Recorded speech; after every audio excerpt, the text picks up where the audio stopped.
Presidential Spokesperson, Chief Legal Counsel, Attorney Salvador Panelo. Good Question? morning or good afternoon. Apparently, maraming journalists or reporters na hindi kasama sa MPC. Kasi akala ko pag nilabas doon, alam ng lahat. Hindi pala. Kasi ang dami pa rin, despite the statement, nandun pa rin yung katakot-takot na mga queries. Anyway, before we proceed, let me make a statement on what I said earlier about the inclusion of PRRD in the hit list. I was talking to Secretary Esperon earlier, and he said the inclusion of the president in the hit list has been validated by them. So it was not wrong info fed to them. And according to him, as I said, even if they deny it, Joe Masison has denied it, the fact remains that indeed the president is included in the list, including him, including the secretary and others. And as I've said, the last briefing, even if there was no false information, even if that's true, we are ready for them. Because as I said, the very organization of the Communist Party is precisely to bring down the government and to assassinate the officials of that government. And I'm issuing a statement on the latest statement made by Joe Masison. You're going to make a statement now? Later, I'll make a formal statement. But may I just say that the president is daring him to come home to the Philippines and have a one-on-one talk with the president. Even before this panel, no government panel involved, no panel on the communist side. He is asking him to come to the Philippines. There will be no enforcement of any warrant. Just come to the Philippines and talk with him. We condemn, of course, the violations of the ceasefire agreement. You must remember that it was them who declared a unilateral ceasefire. And that has also been violated, and there has been a violation. But nevertheless, we are giving them the chance to explain why it has committed such a violation. And since the president has always been open, giving a little window to the pursuit of peace, he will wait for the explanation coming from them. Question, MPC. MPC question. Joseph. Sir, since we're on the subject already now, so see the Joma issued a Yes. statement, quite a long one, no? Sabi niya, I'll just maybe, okay. Response, please. Sabi niya, the resumption of the peace negotiations can be realized by reaffirming the mutual agreements since the Hague Joint Declaration of 1992 and several other agreements in the past. So, is the government ready to reaffirm those agreements in preparation for a peace talk negotiation? The government is open to a talk with them. But even prior to the talk, the president stated that he wants Joe Masison to come over, not to fear of any arrest. If he's man enough and sincere enough, he can come over and have a one-on-one discussion with the president. Okay, another comment, sir, just response. The Duterte regime is going downhill to hell and cannot find enough relief from its imperialist masters to overcome. He must The be re- referring to himself. and his movement.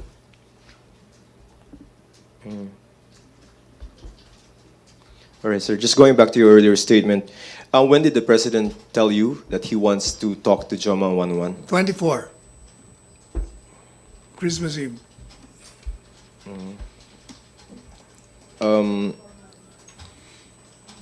Formal invitation daw, sir. Meron ba? Meron ba dapat formal invitation? Wala siya sinabi. Basta sinabi niya na. Hindi ko alam if he already coursed it through Secretary Bello. What does the president hope to achieve with the 11? I don't know. That's his call. But in the Philippines, no? Come home Yes, first. in the Philippines. What if a third-party country? As I said, if he really wants to show his sincerity, he can come home. All right, sir. Thank He you. should not be afraid of his own shadow. Follow-up, Ina. Sir, but what was the context of that discussion, that the one you had on the 24th? Why did the president end up telling you to invite Joma Season to talk to him? With respect to the ceasefire, Was we were this- talking about the ceasefire, about the localized negotiation, and about the stand of the mayor of Davao. He said the localized peace talks can still proceed. Speaking of that, sir, yung pag-exclude doon sa Davao na sinasabi ni Mayor Sara, what did the president say about that? Pwede pa rin. Pwedeng- Kasi, exclude muna. In the meanwhile. Wala pa naman kasing talks eh. Sir, in the possible meeting with Joma Season, is there anything specific that the president wants to talk about? Wala naman siya sinabi. Okay, and that possible meeting is separate from, is a separate from the government issue panel. doon sa Yes. resumption of government panel. Yes. Okay, thank you, sir. Thank you, Ina. MPC follow-up. Still on the same subject matter. Alexis Rose. Sec, has the president reacted to the attack by the NPA? Yung attack during the day one of the ceasefire? Well, he directed the authorities to investigate the matter and to explain why there has been such an attack. So what was his reaction? Yun nga, he wants to know the facts kung talagang bakit nila ginawa yun.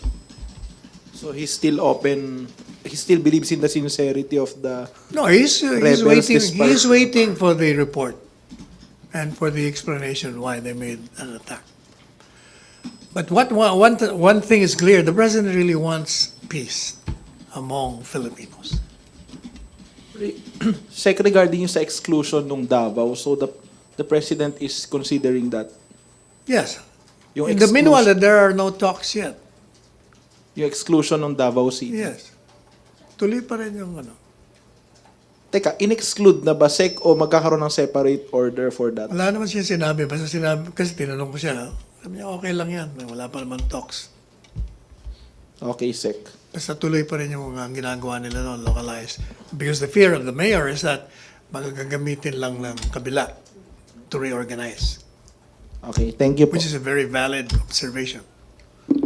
Thank you, Alexis. Roscos, Julie, then Arian. Mike, please.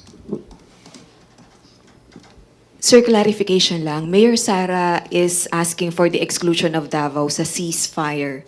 So, ibig po bang sabihin, tuloy ang offensive ng military and police against NPA sa Davao since kinoconsider ng Pangulo na pagbigyan yung hiling po ni Mayor Sara?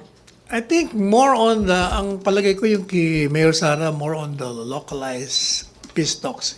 Kasi I understand that the local peace talks are very effective. It has resulted into surrender of so many NPA. Kaya ayaw nila ng localized peace talks. Ayaw ni Mayor Sara na matigil yun. Ayaw matigil ni Mayor Sara yung localized Yung peace talks na localized peace ongoing talks. na. Pero po yung exclusion ng Davao sa ceasefire declaration, unilateral ceasefire, Kasama yun sa hinihingi niya.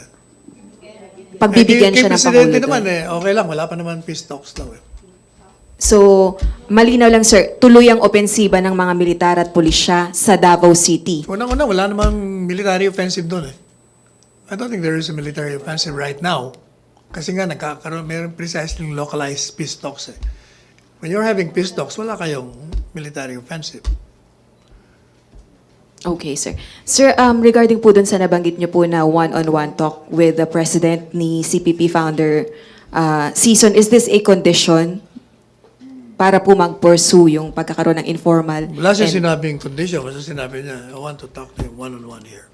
Ang binanggit po kasi ni CPP founder Season is po pwedeng magkaroon ng pag-uusap dito sa Pilipinas pag nagkaroon po ng development sa pag-uusap ng government and NDFP's But panel. that's the stand of the president. He either takes it or leaves it. What if CPP founder turns And down? then we will decide when that assumption comes into being. As of now, sir, as soon as possible dapat mag-meet yung dalawa po. Whether it's soon as possible, basta yan ang posisyon ng presidente. You come over and let's talk. Okay, sir. Thank you. Salamat, Rose. Julie, Arian, balik tayo kay Alexis mamaya. Sir, clarification lang. Yung sinabi niyo po kanina na walang military offensive sa Davao or law enforcement operations against NPAs. Wala akong alam. Wala akong naririnig na may offensive. Okay. Pero given na Mayor Sara is asking that Davao be excluded from the ceasefire, does it also mean na law enforcement operations like serving of warrants, ganon, hindi, tuloy pa rin? Siguro tuloy yun. Dahil kung ano ang current situation, ayaw niyang magambala yan. Okay. Salamat, Julie. Arian, mic please.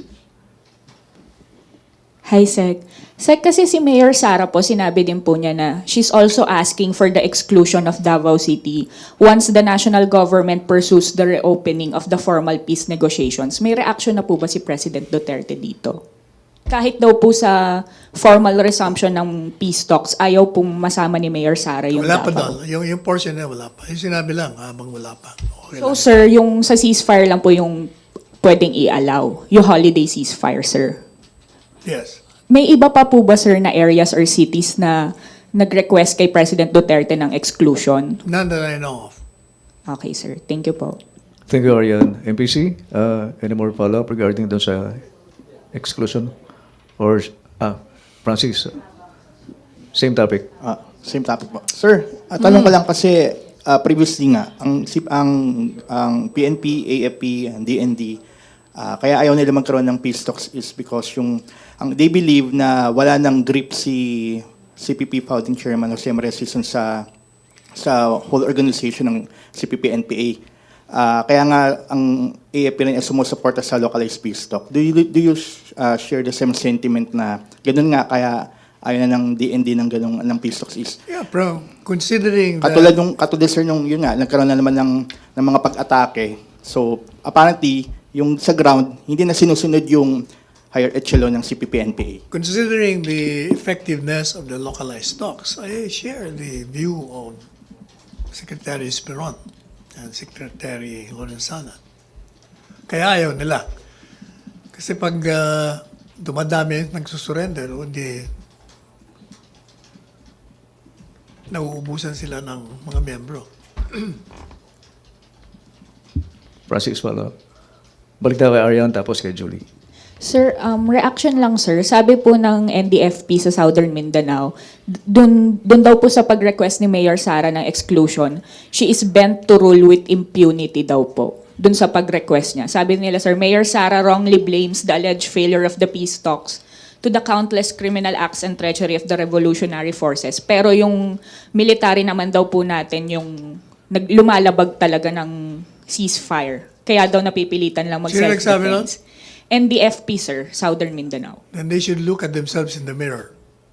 Okay. Pero sir, yung reaction niyo po that Mayor Sara is bent to rule with impunity daw. Kaya nga, sabi they should look at themselves in the mirror. Ibig sabihin sila yon, hindi si Mayor Sara yon. Mayor Sara always, being a lawyer, always want that the rule of law prevails. Thank you, sir. Thank you, Arian. Julie, balik tayo kay Julie. Sir, di ba hihingan po natin ng paliwanag yung NDF, CPP, NPA about their violation of their own ceasefire, correct? After that, will President Duterte revoke yung pag-declare niya ng ceasefire, or is he gonna give them another chance pa? We will have to wait for the president to decide on that. We cannot speculate on what he will do. Pero dun sa unang-unang in-announce yung ceasefire, may condition po ba for the lifting of the ceasefire? Like for example, isang violation? Wala siyang binanggit. Wala kami pinag-usapan tungkol. Okay, thank you. Salamat, Julie. MPC, any more question regarding dun sa same topic? Or shift na tayo? Tina? Shift kay Tina. Mike, please. Sir, Merry Christmas. Merry Christmas. There were at least 16 people reportedly killed during the typhoon Ursula. What are the directives of the president? Some local governments are asking the national government for assistance. Well, as we have repeatedly said during this time of calamities, all the agencies involved in the rehabilitation and helping, assisting, are all in place. So, is there a chance that the president will visit these affected areas? At least before the New Year or shortly after? Wala siyang binanggit. Wala siyang binanggit. I hope to talk to him after the briefing. We guess that he's updated naman regularly. Thank you. Itatanong ko sa kanya para sigurado. Salamat, Tina. Other matters? Any other topics? Balik tayo kay Joseph, kay Alexis. Okay, Joseph. Sir, yun lang pong in-approve ni Presidente na i-extend yung validity nung 2019 budget. Why did the President decide and approve that? I do not know that. He hasn't told me anything about it. I will ask him. when Yeah, we talk. okay. Just for probably context. Kasi sir, di ba parang na-delay yung budget natin last year and then some projects were affected. Now, we have a cash-based system, meaning if you're not able to spend the money for 2019, it goes back to the National Treasury. That has effect on the capital outlays of some of the key projects of the administration. Again, the question, why? I will ask him so that we will know the specific answer to that. Do you think I'll be that, talking to him naman after this. So, do you think that will be beneficial for the economy, the extension? Because we will have the projects. well, if he has Being- extended it already, so the obvious is obvious. What is the obvious? O the beneficial, in-extend niya eh. Mhm. How is it beneficial? And I need a well, soundbite for this story. we will make a statement of that kasi we'll be talking after this. Sige lang. Okay. Same topic. Ano muna, Rose? Si Alexis muna pagkatapos sa'yo. Mike ulit. Sige na. Related to the budget, Sec, when will the president sign the 2020? Sabi niya January, first week. So hindi na within the year. Kung hindi na within the year, magre-reenact yun automatically. Eh, parang yun First ang- month. Unless na I misheard him when we were talking on the phone. Yun ang kasi tinanong ko siya eh. Kailan nyo yung budget? Okay, sinabi niya January, Parang Sec. sinabi niya January. Parang first week. First week of January. Parang yun ang dinig Will there ko. be a ceremony?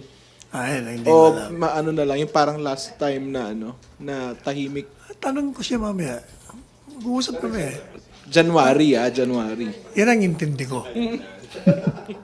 Pero yung suppose January na, wala na naman pasok eh. 28, 29, Sabado, Linggo. Okay.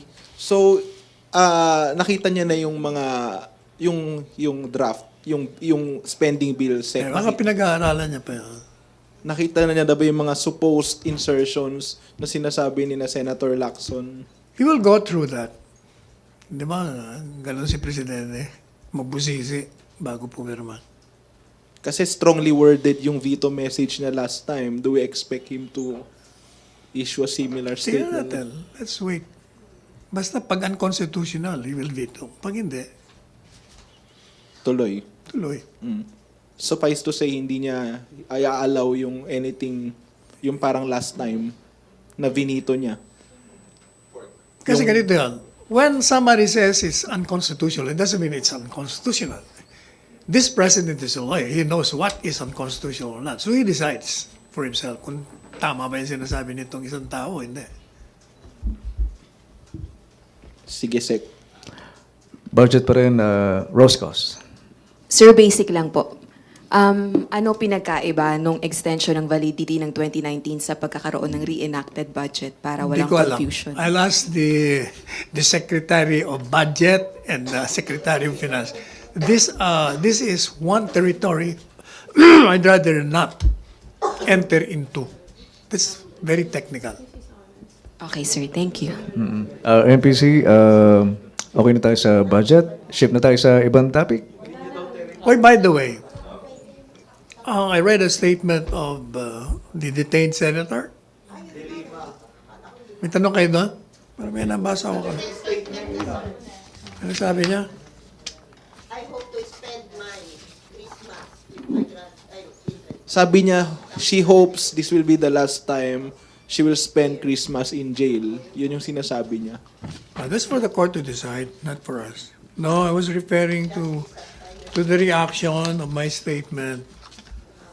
Said, De Lima said, presidential spokesperson so-and-so failed to understand the significance of a rider in the spending law that would deny entry. Panelo, according to her, was sorely mistaken to believe that Philippine officials could seek reconsideration on the travel ban.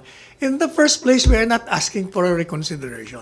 My statement is very clear. We cannot intrude into the process of a sovereign state in the same way that they cannot intrude into ours.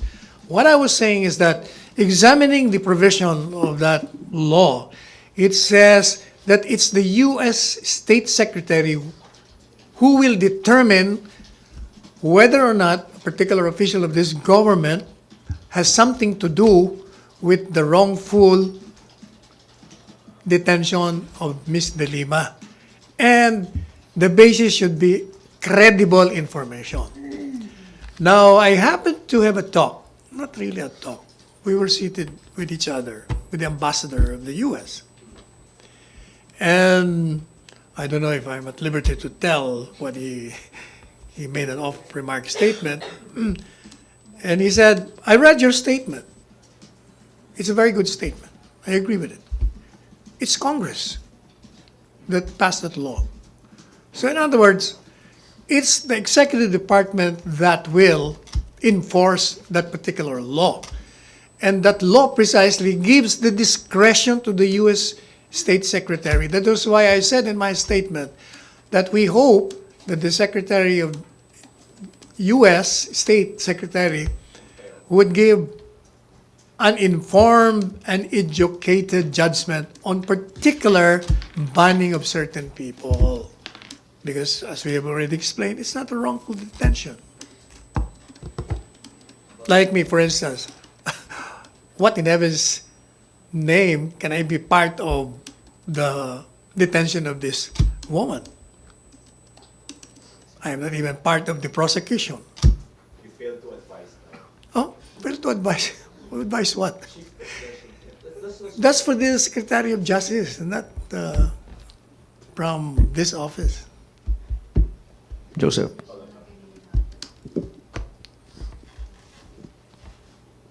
Did the ambassador tell you not to worry about it? He didn't say not to worry about it. He said he agrees with my statement, and he said that's Congress. Can you still go to the U.S., he said? If I want to go, if there's any event that I need to go, let us see. Pero no assurance. But I'm not worried about that. So meaning, sir, if it is the executive department's prerogative, may chance na hindi siya implement. May kulatilya nga dun eh. Kailangan based on credible information. Okay. Julie, Sir, follow-up. This budget law by the US was passed, pero may standing invitation pa rin si US President Donald Trump for Exactly. President Oh, Duterte yun to visit lang. the Oh, US. So what will happen? That What- is a contradiction. There is a standing invitation. Kung totoo yun, di sana eh. Hindi na. What do you think will happen, sir? What do you, the standing invitations stands. So is si President Duterte, kung sakaling Ay, accept laki man presidente, yung... pero di ba, sabi ni presidente, ayoko naman talaga pupunta in the first place. He's not worried about it. Ay, kung ayaw lang ka pupunta, how can he be worried? Thank you, Julie. MPC. Follow up, Tina. Sir, pa-clarify. Ay, sir, hindi kasi ako lawyer. Sir, sabi ni Senator De Lima, both the U.S. Congress and the U.S. President have already determined the fact of my persecution and that this determination is already part of the federal law of the U.S. Correct. As such, can she use this? Correct, but as I said, there is a kulatilla in that law. You have to follow the process. There is a process where before a U.S. State Secretary can ban any person, which of course is a right on the part of the sovereign state. It has to determine whether the information relative to a person being banned is credible or not. So may discretion given to the authority that will decide whether or not you'll be banned or hindi. Regardless, sir, can she use this document in any court proceedings in Manila to prove that she is being publicly persecuted by this administration? Well, she can always use anything she wants. It's for the court to decide whether that's relevant or acceptable as evidence. Thank you, sir. Thank you, Tina. MPC. But you must remember that it's always the court that will determine whether or not a person can be released, whether on bail or whether one can be released because he or she has been acquitted. It's only the court. Sir, naisip ko lang, if so, if ever lang Senator De Lima was released by through bail or by the court and she goes to the US, can she use this particular document for applying for political asylum? Applying for a political asylum would depend on the country being applied to. She'll have to be determined whether pwede o hindi. Thank you, Tina. Questions, MPC? Other topics? No more? Wala na? Last two? Wala na? Okay. Maraming salamat, MPC. Sir, New Year schedule. Doon din. Tinanong ko siya kung wala kang plano. Wala. Sabi niya sa mga apo ko lang. Sa bahay. Oo. Palagi naman doon eh. 30, sir. December 30. Hindi ko alam kung meron ba siyang activity. Parang wala ako nakita na ano ah. Wala ako nakita kay Yusek. Okay na. Maraming salamat, MPC, Chief Presidential Legal Counsel and Spokesperson, Attorney Salvador Panelo. Balik tayo sa PTV4, Radyo Pilipinas.